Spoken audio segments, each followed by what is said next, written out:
Welcome to the June 26th edition of the PFF Forecast. I'm George, joined by Eric. Sharply dressed, I might add. The acid wash. This is becoming a trend. I don't know if I like it or not. Feel great. We are going to say one nice thing about every single NFC East and NFC West team. These are two very, very interesting divisions. So I think this is going to get pretty interesting. We're also going to talk about a draft, what's becoming a regularity in pro sports drafts, which is misinformation being thrown out by the breaking news elite and how the bettors have been right and profited. There was a pretty big mishap in the NBA draft, which we'll talk about, with the number one pick, Paolo Banchero. We'll limit Eric to 2 minutes of USFL time, but as I am understanding correctly, I think there's one more week of this, so I can put up with it for at least one more week. And then we've got some recommendations at the end. Let's rock.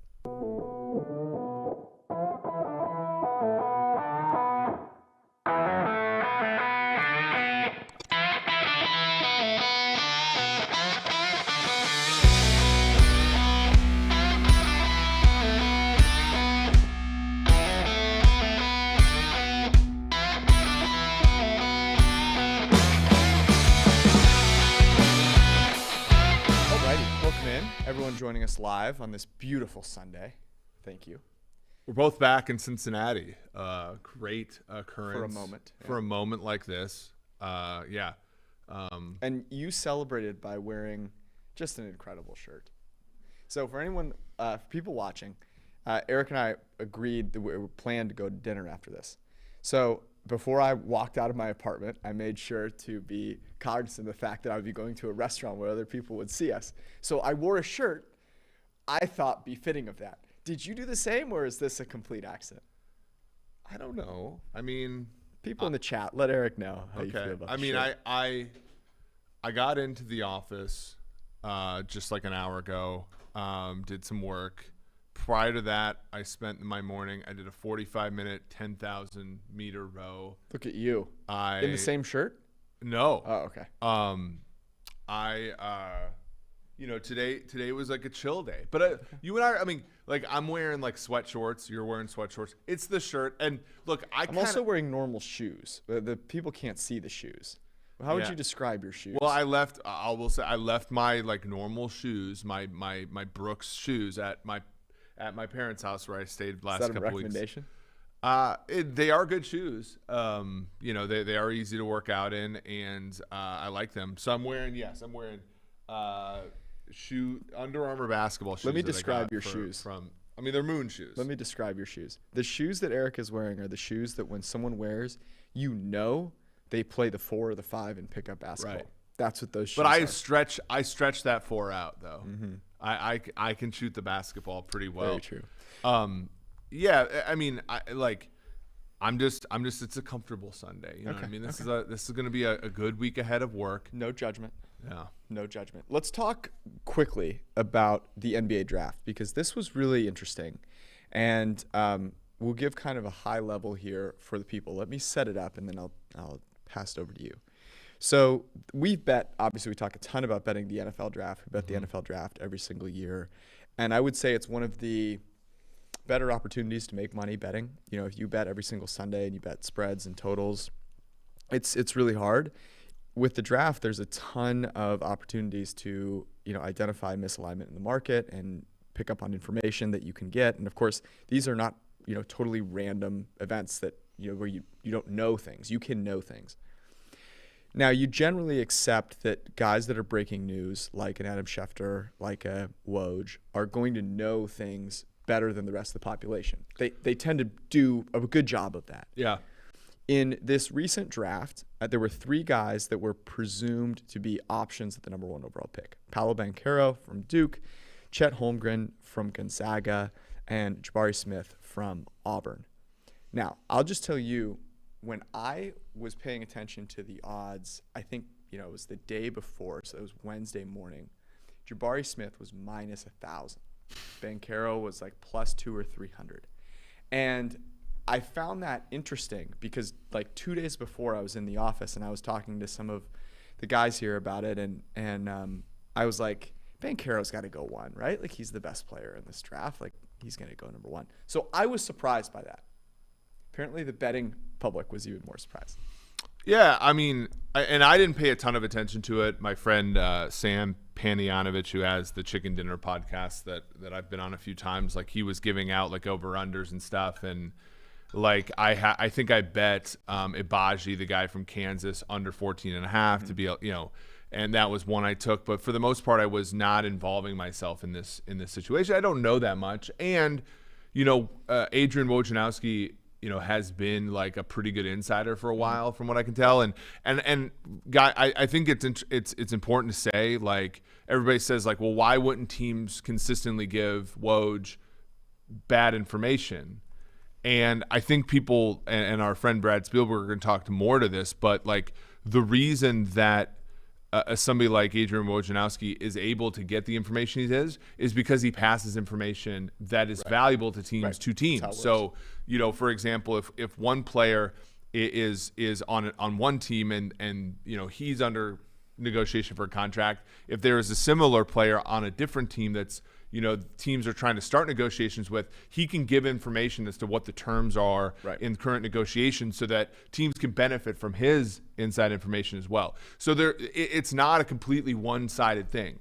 And, you know, and the same thing's true for Schefter and folks in the NFL as well. So that's where the you know, the back and forth is. Now, there could have been some foul play before where, you know, Woj gave a different team, you know, gave the Magic's information to another team, and they didn't appreciate that, so then they fed him bad information, whatever. But there isn't like this, like, there isn't going to be some newfound situation where teams give him bad information.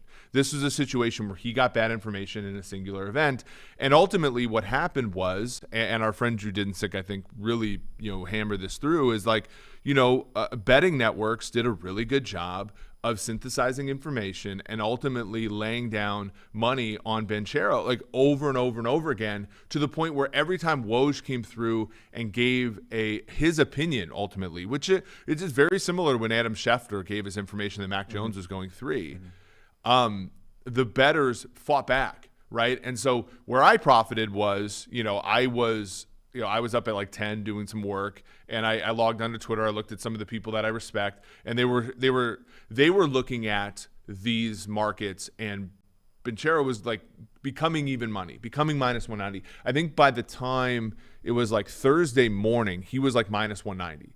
And so I went to some of these stale PPHs that I have, and I was seeing him at plus 150, plus 200. And I just, you know, I put pretty decent sized bets there, because in theory, if the market is efficient and I'm getting, you know, $2 of value there, I'm going to take it.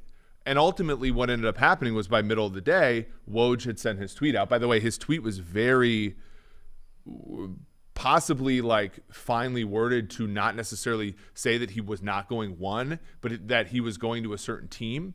And so there were a lot of people like, maybe the Rockets will trade up to 1 and take him, and that tweet will still be correct, but, you know, but in the wrong way. But ultimately, it was wrong. It was just totally wrong, and bettors won this time. And so, you know, the draft being like this thing where inside information can really drive an event is a relatively new phenomenon, but I think it's one that I very much welcome. Well, Woj, by the way, is known for doing the very finely worded stuff, because they get pissed at him when he tips picks. So he like is very careful to say like this, not that this guy is going in this position, but that he, you know, he uses all these different words to basically connote strong opinion. Yeah, they're eyeing him at such and such pick. But the thing is, now people take that and go, oh, that means the guy's going, which so that was one of the interesting elements that I thought of it, where maybe in this situation he was actually being, you know, really wording it in that way to say, hey, I'm not totally sure, but this is kind of my opinion. But that is sort of like, and actually like this gets me to the sports betting industry. That's like saying like, oh, I lean this way on this pick, and then, you know, and then be like, oh, if you've tailed me, congratulations. It's like, well, no, if you lean this way on a pick, it counts all the times, and if you don't, then it don't. You know, like either he's an extraordinary NBA insider or he's not, right? Like he doesn't get to take credit for, oh, such and such team is leaning this way. because of so and so. Like, he has to own the times when he's wrong if that he's going to use that language selectively, right? Like, that to me is a little bit kind of shitty in my opinion. But here's a thought that I have, because Schefter talked about Mac Jones as well, and obviously Trey Lance ended up going number 3. There are 2 conspiracy theories that I have here, and I'm curious if you think either of them hold water. The first is, at the end of the day, how do these guys make money? These guys make money. I mean, it's an easy answer. Woj and Schefter make money when people watch. Dunk on them. No. Well, that's it. No, Eric. Yeah, I think the event. Yeah, but I think like the adding suspense to it. If it was an event such that he was always right and he came out and tipped these things and there was never a Mac Jones. Like, you remember the 2021 draft, we knew almost without a shadow of a doubt that it was going to go Lawrence Wilson. It was the 3rd overall pick that created the suspense. And to a certain extent, I think Schefter making us all think that Mac Jones was the pick was part of the suspense building, was it not? Like, this is exactly my point. So my point is that there's a benefit for these guys, and I'm not saying they were wrong on purpose. I'm not saying Woj was wrong on purpose, but there is a benefit for them, even if they're wrong, to being strong with their takes, because it gets people to tune in and talk about it and watch it and continue to have that conversation. So one of my conspiracy theories is that this was actually kind of purposeful, and stirring up this guy's going number 1 and then it not being the case helped get more interest in an event that generally people are like, I kind of know what's happening. I could take it or leave it. Especially the NBA draft, which is only 2 rounds long and really effectively 14 picks long. Yeah, I think that's a. So here's my second theory, which is more aligned with, I think, how people view what happened in the NFL draft. So Schefter comes out and says, hey, it's going to be Mac Jones. And what happens? Everyone, including myself, loses their mind, right? They're like, no, this can't be the case. It can't be the case. So the team goes back and reevaluates, goes, are we sure we're making the right decision? I wonder if maybe Woj was completely correct, and in the same way that maybe Schefter was completely correct, and says, hey, it's going to be Jabari Smith. And these guys maybe hadn't totally decided. They were leaning strongly that way, but then they go, oh my God, should we take Jabari Smith, or do we need to look, and they flip their script there. Is this a little bit of a Kyle Shanahan apology for like there's the theory, and I don't subscribe to this, but that he wanted Mac Jones, and then everybody bullied him into taking somebody different than Mac Jones. Right. And I'm just saying, I don't know. I wouldn't be so sure that Woj was completely wrong. Like, there's definitely a way that he was right, maybe worded it a little more strongly, and then things changed. Oh, I would say that there's almost no chance he was making that up, right? Like, he was embellishing on anything. Like, I think it's more like he. Like, but then, so you agree with that second conspiracy theory? Well, like take this for example. Okay, so we had it on relatively good authority. I won't say who, but we had a relatively good authority that the Tampa Bay Buccaneers told Lewis Cine that he was the draft pick when they took him, or when they were going to take him, right? Like that, and Lewis Cine did so much as come out and said it on Richard Sherman's podcast on our network, and that was something we knew, and I messaged. Our friends Evan and Norris and those guys in that chat, and I said, look, it's Lewis Cine, and so I went under on Lewis Cine's entire draft portfolio, and I bet Tampa Bay whatever it was 7-1 to take a DB first, and ultimately Cine still went under. He went first round, all this kind of stuff, but Tampa Bay traded out of the pick, and they were going to take allegedly we're going to take Cine at 33 had he fallen that far, and then he ended up going to the Vikings at 32, and the fact that Tampa told Lewis Cine that he was going to get drafted if he fell to them is true. Mm-hmm. They just didn't follow through with that, And this brings me back to this whole thing, should we be able to bet on the NFL draft? Because a lot of people are saying, well, it's not like a game where you're betting on something that has maybe a known distribution but is not known. Like the first pick of the draft is in theory known. I actually don't agree with that whole thing that it's a separate betting event, except in the slimmest circumstances, like who's going to be number one overall pick, because everything else that falls from that is an uncertainty, right? Like these NFL teams don't know who's going one. These NFL teams don't know who's going two, like, et cetera, et cetera. Like in theory, the Falcons didn't know who the Niners were taking at 3, so then their pick was uncertain, and so on and so forth. So there is some uncertainty there, but there's also just the fact that like these teams lie, and so you can imagine if you were, let's say Jabari Smith, and they told you were going number 1, and then they changed their mind. Well, they don't tell you when they change their mind. So maybe he told his agent this, and he's feeling great, and his agent tells Woj or whatever. Like there's a number of things where Woj isn't necessarily like immoral or wrong here. It's just that the information changes, and that's fine. That happens. Here's the interesting thing, is that often this information doesn't come from the team. Mm-hmm. Yes. The team is not incentivized in most situations to give away any information. The incentive is with the agent, right? Because then the agent has this reciprocal relationship with Woj, where they get information. This player is going to sign for this much, and that allows them to, in different negotiations, to be on the right side of things. And so, certainly, it would have been valuable for Jabari Smith's agent potentially to go, look, they're in. They're going to take this guy with the hope that either. And here's my hypothesis on what he was hoping.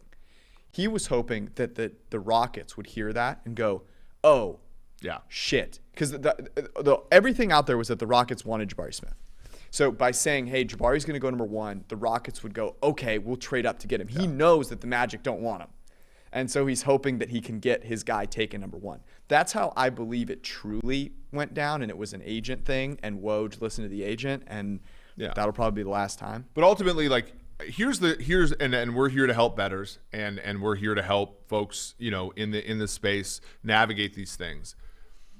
We're also here to advocate on behalf of the bettor, and we talked about that last Sunday when a certain sports book was trying to screw me over $100. We've talked about that, yeah. But I also get angry because there were a lot of PPHs that did not pay out the Paulo really bets, right? Because like essentially. In these markets, these are very slow books, and they are copycat books. What I mean is Circa. We respect Circa a lot. Canby, it makes their own lines for a lot of different books. Pinnacle makes their lines for a lot of different. I know Deck Prism makes their live lines, but they're generally speaking very sharp entities that build lines. And then the rest of the books in the space just copy off of what those books show. And so the problem is a lot of these PPHs that are soft, they'll copy like the indices of all these lines, and then they'll give them 20-cent lines. Meaning, like if you want to bet, so-and-so over under 5.5, like it'll be minus 120 on both sides if they believe the true odds are 50-50. But then, stuff will come in and actually change the true value. And these books are slow to move the index, so you actually do end up with somewhat of an edge coming in and like just hammering the minus 120 because in theory the true line is like minus 160, so you should bet it. Mm-hmm.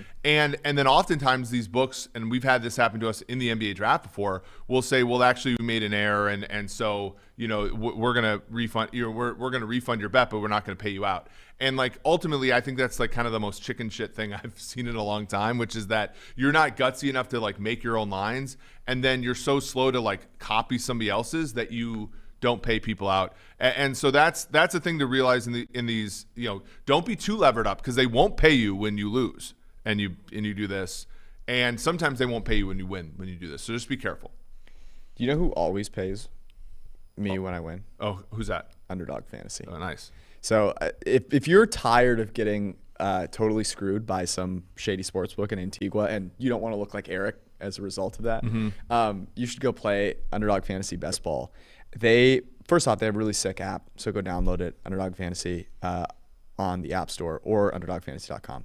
Use promo code PFF and you can get a match of up to $100 when you deposit for the first time there, and when you play $10 using promo code PFF, you get a free PFF subscription, which is an incredible deal. But here's the deal. You want to make sure you go over there because they have their Best Ball Mania tournament running now. It's $10 million in total prize money. And you can draft anytime, and you can continue drafting. Trend zone for everybody, of course, is that the winner drafted in June last year. So maybe you should go make that happen. Anyways, you can go participate at underdogfantasy.com or on the app. Use promo code PFF so that you take advantage of all of the good stuff and get a PFF subscription for free. And then you don't have to worry about all of the garbage that Eric puts up with the Antiguan government, which sounds like a complete shit show. Okay, let's talk about, I'm going to save the USFL playoffs for later. We can talk about it at the end. You will talk about it later. Let's get into the NFL football. Let me tell you a story about how I know it's the end of June and I miss football. Last night, NFL Network was showing Packers Niners from week 3 last year. Yep. And I watched the whole thing. I watched the whole damn thing. You wanted to know how it ended. And you want to know what my takeaway from that was? I think Jimmy's going to start this year. I think Jimmy's going to start this year. That was what I took away from watching a week 3 game last night. Anyways, we're going to talk about the NFC West in a second. We'll start with the NFC East. Reminder of what we're doing here. We are saying a nice thing, a great thing about every single team in the NFL. And we're going to start with the Dallas Cowboys. Yeah, the Dallas Cowboys won. So I've been on the record, and people have been really upset with me about this idea that I think that Micah Parsons is the best linebacker in the NFL, and you get this actually about like what position he actually plays. And there were about, I think, 4 games last year where Parsons was like a true edge because he was taking the place of another player and so on. But he was an inside linebacker for this team. But my focus here, my pro football focus here, is on a different versatile player for the Dallas Cowboys, and that is Jahrour Kearse, a former 7th round pick of the Minnesota Vikings out of Clemson, a 6'4" safety.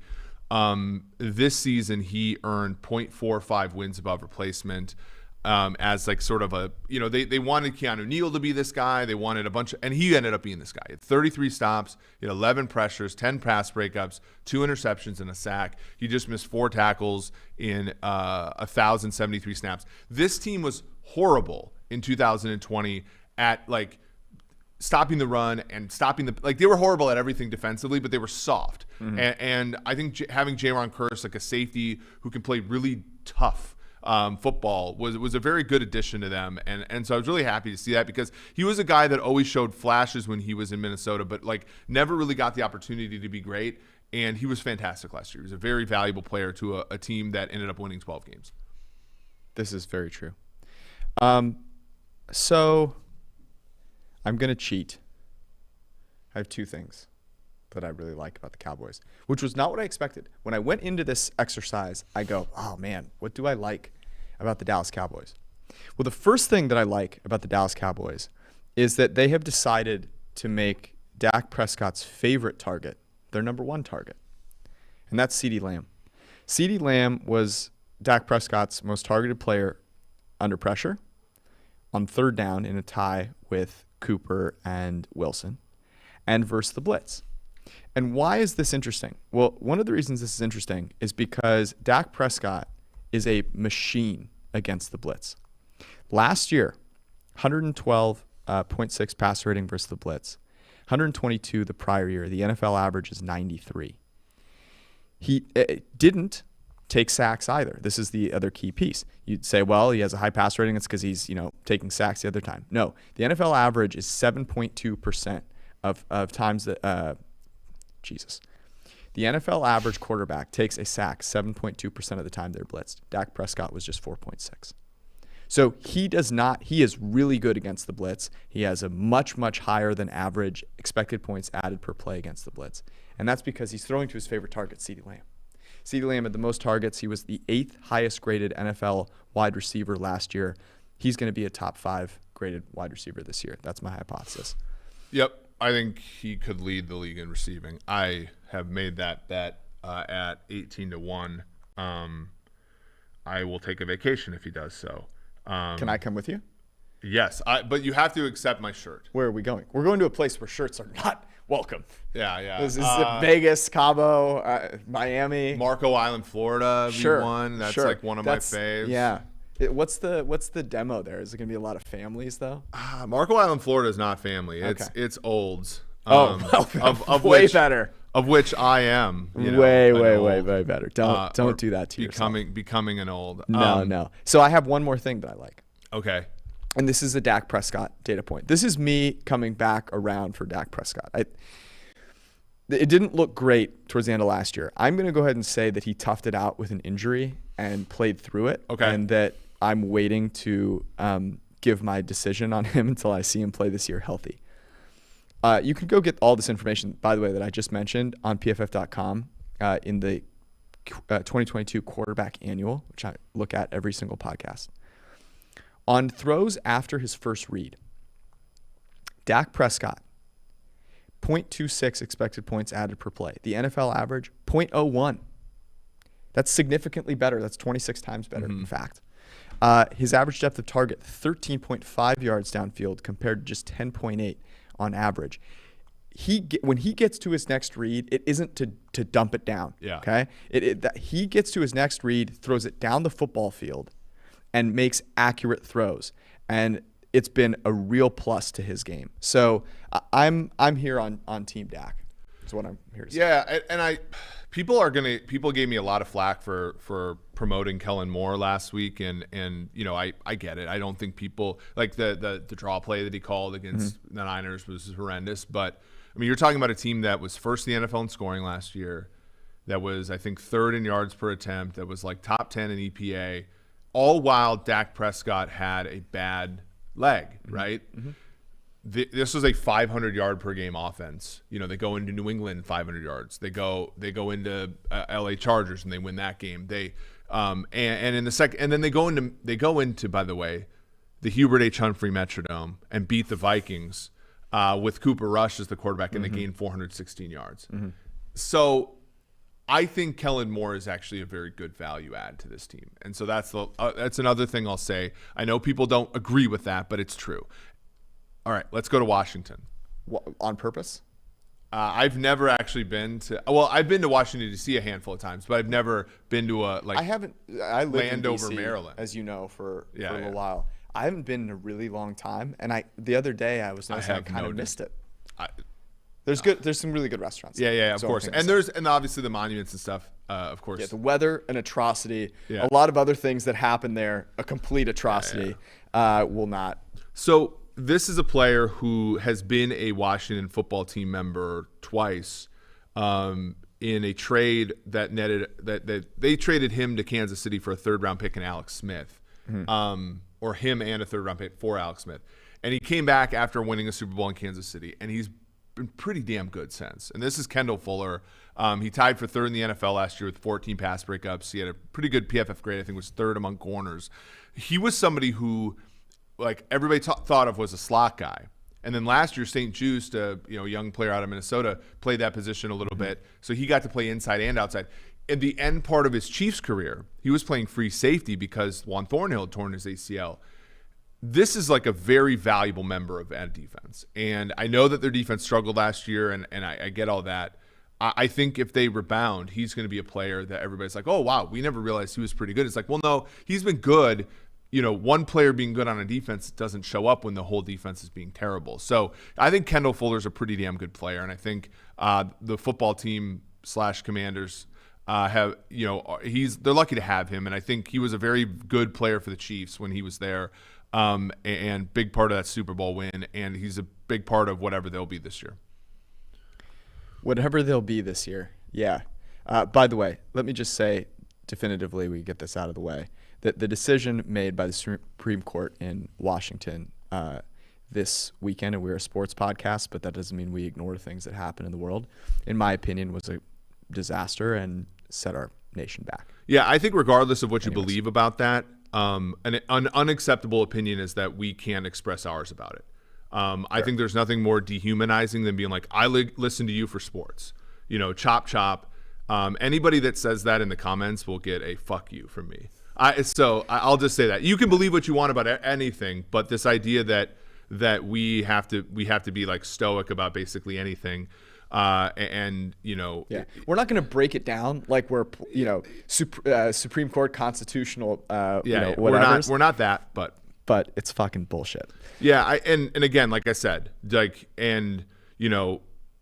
there are people who will come in and say, oh, so and so, I liked you before you brought up party politics. We don't bring up party politics in here. We are who we are, and if you hate who we are, then just don't listen to the fucking show. Like that's all. And I'll just say this too, like you can still enjoy people's company and have major differences. I think something that you and I have both dealt with is, even within our own families, like people have very different opinions and beliefs, right. And you don't need to stop loving someone because they have a different belief than you, is my point. Anyways, that's all we're going to say. My favorite thing about the Washington Commanders is that they could have a very good offensive line in a place where they better, because if they don't, it's going to be a disaster for Carson Wentz. Now, Carson Wentz is coming from a team that had checks notes. Oh, the Colts had a very good offensive line. So does this help them? Well, only so far as Mr. Wentz is going to take them. But here's the reason that I believe this is important more for them than it was for the Colts. And that is the Colts did not have something that the Commanders do. And that is a top 15 wide receiver in Terry McLaurin with top 10, maybe even better potential. He's been mired with some of the worst quarterbacking in league history up until this point in his career, and yet has been durable and has been amazing as a receiver with really no other players around him. So you, by the way, can check out PFF's offensive line rankings on PFF.com. Mike Renner has written them up for us, and they are squarely in the high-end potential tier with my San Francisco 49ers. Yeah, and a little bit of a reminder, I know that the offensive line was somewhat healthy in the Jacksonville game in week 18 for Wentz, but it was COVID-stricken and injured at the end there when he started to fall off. You're absolutely right about them, about Wentz, where he just needs that to be good, and unfortunately, sometimes that has been failed. But again, with this Washington team, they have a chance. Okay, the New York Football Giants. Daniel Jones over the last 2 years has more big-time throws, 31, than he has turnover-worthy plays.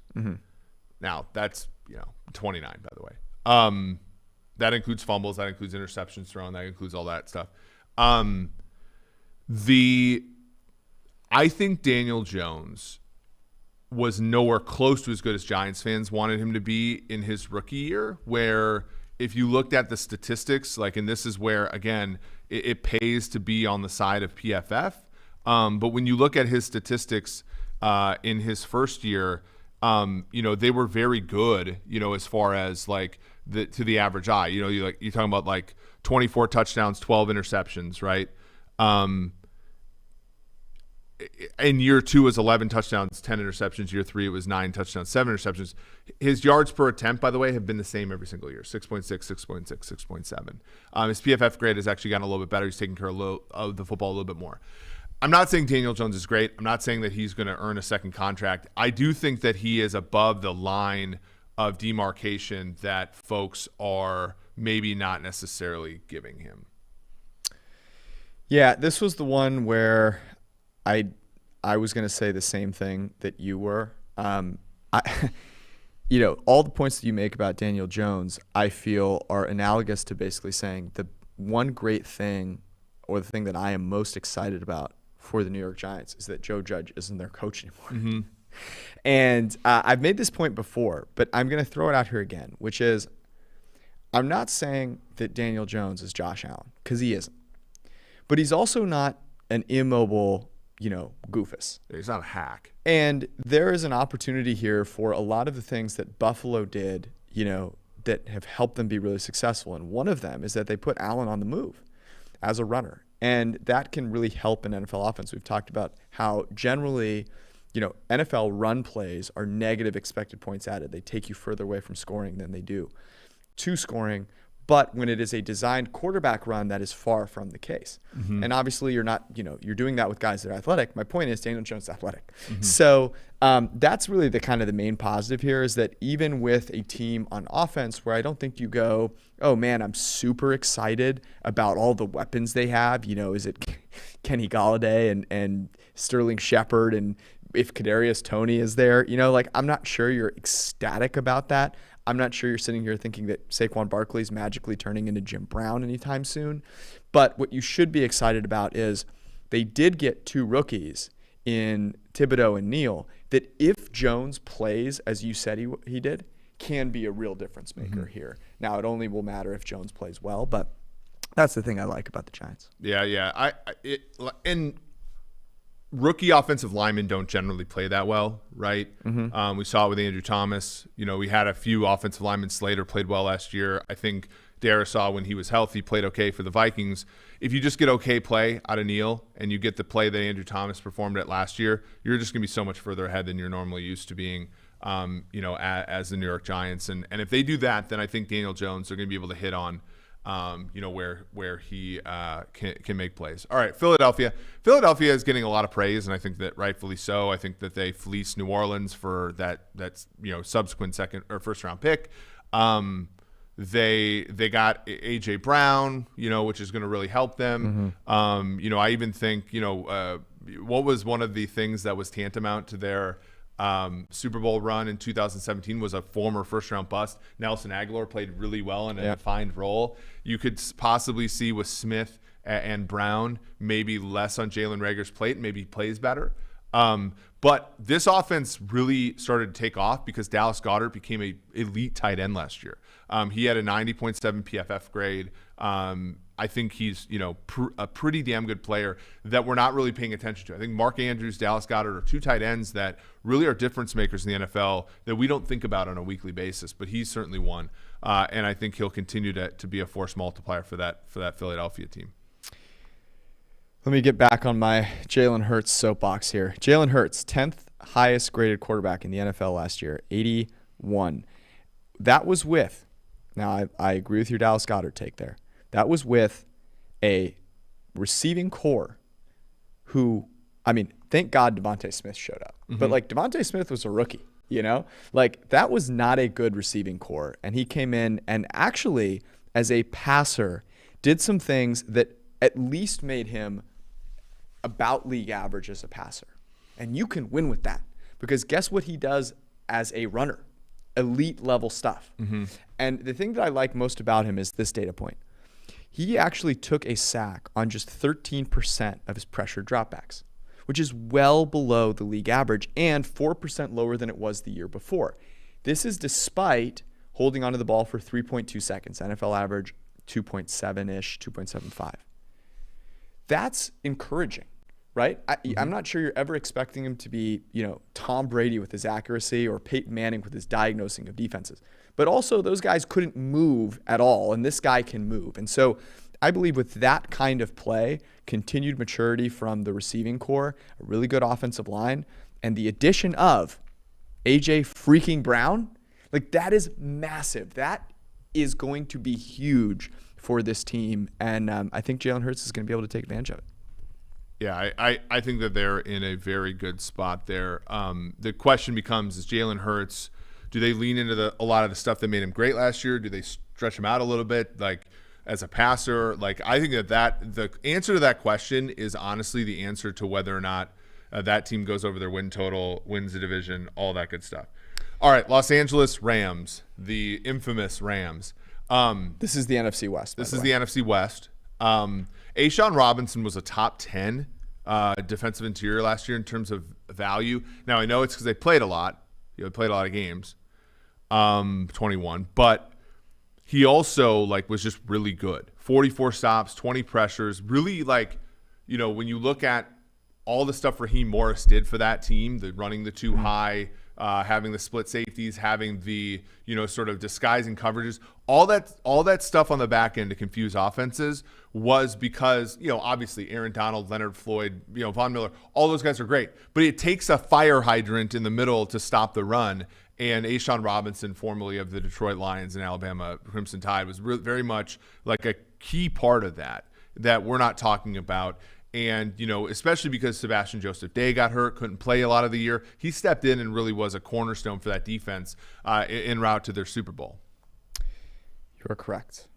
Again, here I had a couple of things that I liked. The first thing that I'm going to mention here is kind of an aside, because we've talked about the loss of Andrew Whitworth as being a pretty big loss. And I think it will be, because he's great. But let's not forget what Joseph Noteboom did against the Bucs in that game. Pitched a clean sheet in that game, played 72 snaps, ended up with an 82 PFF pass blocking grade on the season. But that was by far, he played like 2 other whole games. Came in relief. That makes me bullish, okay, on this guy, and having him as your left tackle. Now, does that mean he's going to be great? No, but you don't need him to be Andrew Whitworth. You just need him not to be TJ Clemmings.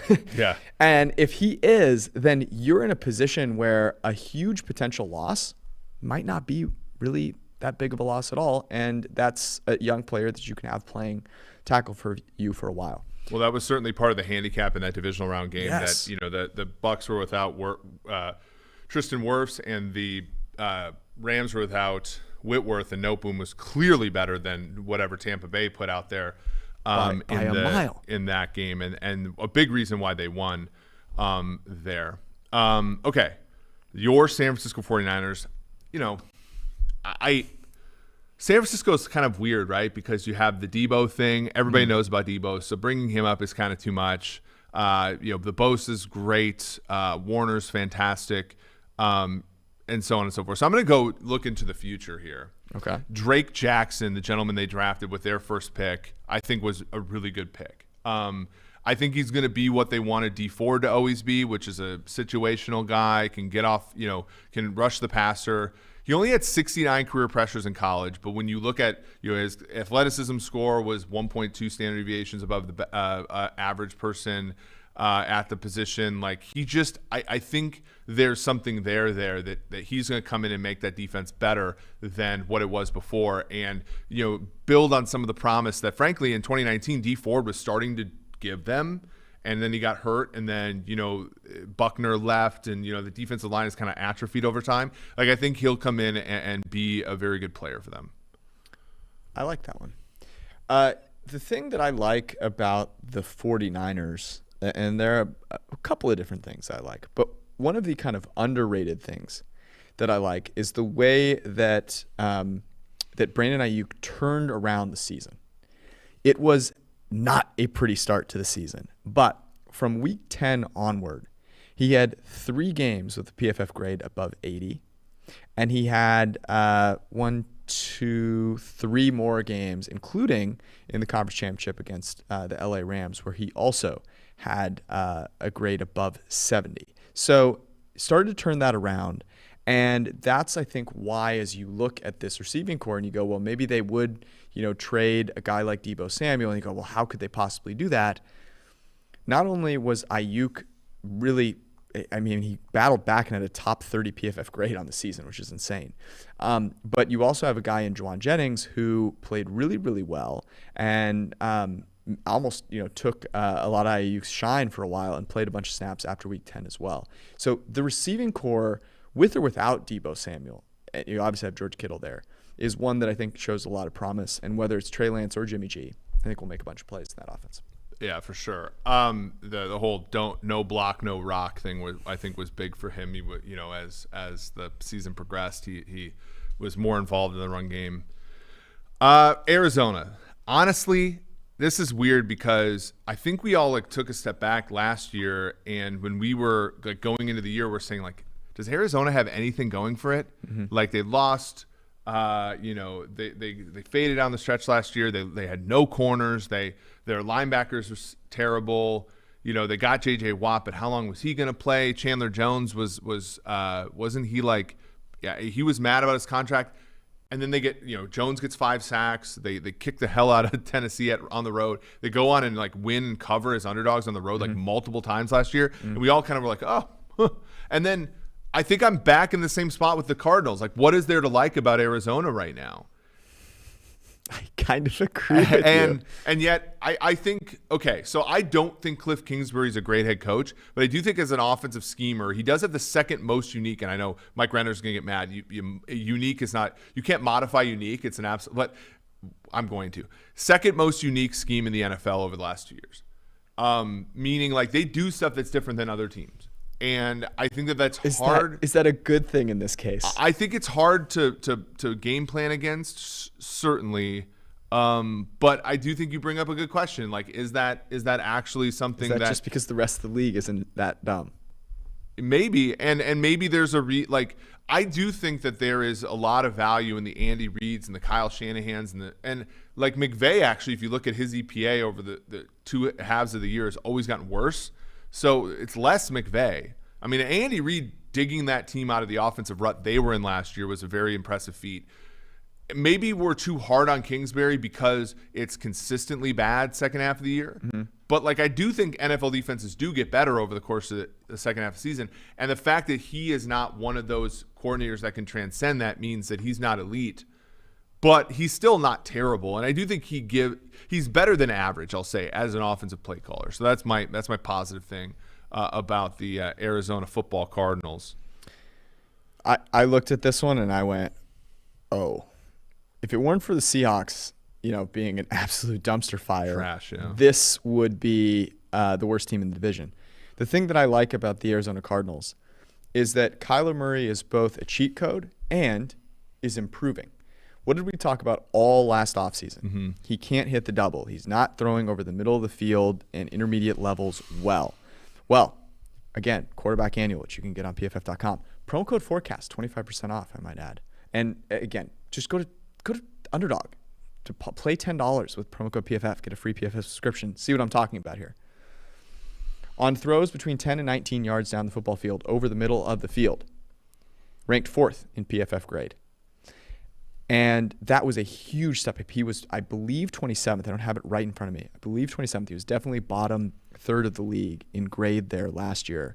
Had an abysmal passer rating on throws to the middle of the football field. Had an above average one last season, including a big-time throw rate that was well above the league average there. So I like that not only is Kyler Murray a complete superhero, he had the highest big-time throw rate in the NFL last year, largely because of what was the first half of the season, but he's also improving in areas that he needs to improve. Now, I say all that to say, if he's not a superhero, this team stinks.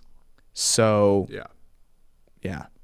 He's certainly getting better, and that is helpful. The question, I think, becomes, and this is the sticky wicket that the Cardinals are in this year, is he getting better enough, like, to make up for what is a just disgraceful? And last year, like, he did a wonderful job in the first half of the year. So 2020, he basically just leaned on DeAndre Hopkins, and that was their edge on offense. And then Hopkins kind of got hurt, got slowed down a little bit. Murray got hurt, and like that was where their fade. In the first half of the season, he was not leaning on Hopkins as much.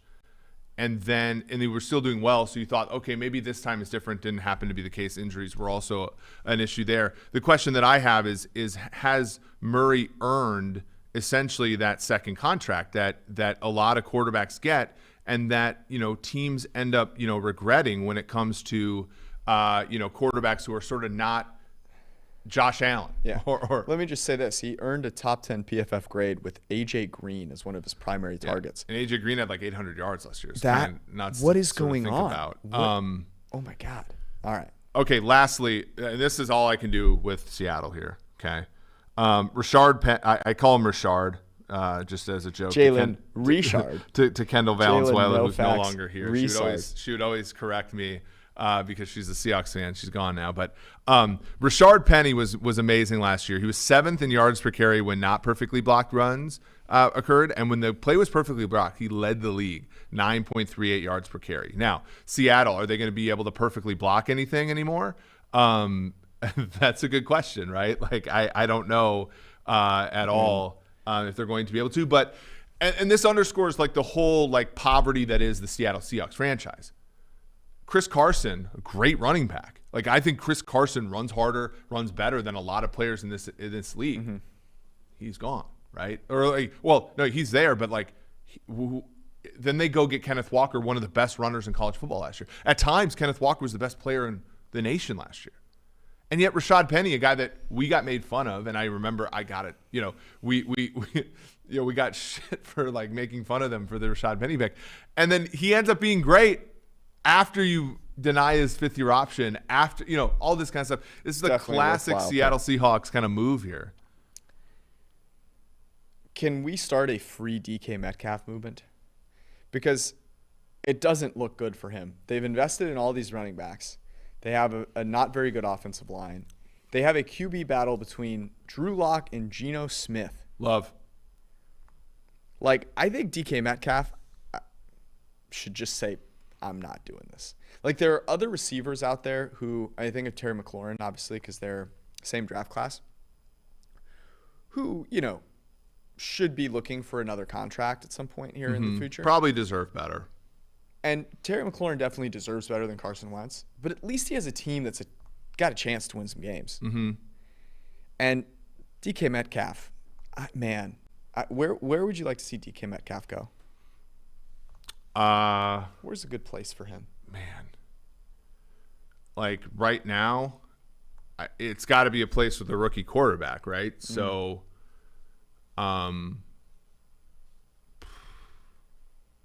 like next year, Detroit. Next year, I don't know. I mean, like you could say that about a lot of players. Like, right, we talked about Justin Jefferson last week. Yeah. In his situation in Minnesota, like I think that the answer to the question is sort of like it's got to be a place where a rookie quarterback is, where they can, he can really enhance the traits of a guy who. The Jacksonville Jaguars should have made a move. Yeah, but they got Christian Kirk, right? Oh yeah, great. Well, isn't that the problem with only having the first pick in the draft? I guess they could have taken 30, but Seattle's not taking 33rd for him, right? Like, I guess I use this time to just say I feel bad for DK Metcalf, who's an absolute stud and is going to be mired on this team.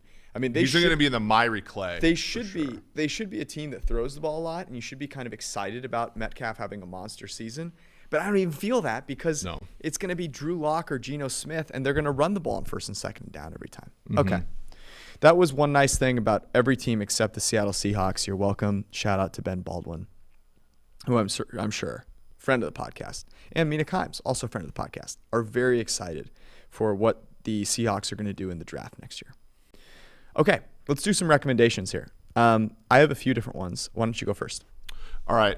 This is a person I just became aware of. And actually, we follow each other on Twitter. He's really funny. Dustin Nickerson is a comedian. He wrote a book called How to Be Married, and then in parentheses, to Melissa. And it's sort of like making fun of all marriage books because, like, obviously marriage is like extremely like unique and stuff like that. And it's very funny. And I'm not quite finished with it yet, but I'm like most of the way through. Any good tips for the people out there? No, they're like I would say like humility is good in any relationship, especially marriage, and like obviously he hits on that a little bit. So he's really funny. And should I write a book about how to be married? No, I don't think so. I mean, as a man that is not married, I do like the self-help books by people who have clearly like never done the thing. But yeah, I mean. The funniest thing is, as a married person myself, I don't even know like how much advice I should be giving about this stuff. Like, right. I mean, my first recommendation would be don't wear that shirt on a date with your wife. What do you mean? Deserves better. This is a test. Whether or not you actually truly love somebody is a fairly it's indicative from the shirt. And then the second one, and this is just something I watched on Netflix recently. It's called Who We Are. It's a documentary about race in the United States. Huh. It's very well done. It's very jarring, and obviously many people, including people who we agree with, have already made up their mind about this. But it is something that it's very compelling, and it just goes through a lot of the history and all that kind of stuff, and it's very like I said, compelling. I wish you gave me that advice or recommendation last night, because I'll admit to something that I did. Actually, this was on Friday night. And I want to know how many of you, let me know my DMs are open, and occasionally I jump in there and see what's happened. In fact, my next recommendation is going to be because of a DM that I got. But I want to know how many of you have done this. I went on to Netflix. I was like, I don't really have that much time to watch something. I don't want to watch, 2-hour thing, but I'm sure there's something there for me. Mm-hmm. I just watched trailers of things that I was potentially going to watch for 30 minutes, 40 minutes. And then I wasn't 40 minutes, like 30 minutes. And then was like, well, now I have no time to start anything. Turned off the TV and went to bed. A privilege, that is. But So I could have used that. Okay, my recommendation. I forget the person's name, but they said, throw me your San Diego restaurant recommendations. Okay, I've given this one out before. If you're in San Diego, like the city, kind of near where everything is happening, you must go to a place called Ironside Fish and Oyster, and you must get the clam chowder fries. They are absolutely amazing. That place is awesome, and it's very close to Salt and Straw ice cream, which you should go to immediately after. You're welcome for that. The place that I went to rather recently that I'm going to recommend is a place called Waverly. It is in a place called Cardiff, which is just a little bit south of Encinitas. And it's also fantastic. I had like almost everything on the menu, and it was all really freaking good. I highly recommend it. And then a place in La Jolla that I went to called Himitsu, and it was really great sushi. Not super pretentious, which was nice. You just kind of walk. You can go to the bar and talk to the guy who's making the sushi, and he'll recommend stuff for you. And it was really fantastic. It's kind of small, so you probably got to make a reservation. But those are 3 spots in San Diego that you will love. I have a breakfast spot that I'm trying to remember the name of. I just texted my buddy about it actually, but I don't remember it, so I'll give that out later. And a teaser for you. Eric. Have you seen my workout shoes? You've seen them. We've talked about them before. Yeah. Like, I have not replaced those shoes I work out in probably 5 years, and I work out decently frequently. They have there's less sole. There's more holes than there is sole on the bottom of the shoe. It's kind of like me. And I went for a run the other week when I was visiting my grandpa in Northern California, and literally my feet were destroyed. So I was like, I have holes in all my socks. I was like, I got to do this. So I did buy new workout shoes. I'll let you guys know how I like them. All right, that was our show. Thank you guys for hanging out. Good luck if you're betting the Stanley Cup Finals tonight. I have no idea except to say that it's Game 6, so the NHL probably wants Game 7. I don't know. That's my only take. We love you all. We'll be back on Wednesday. Peace out.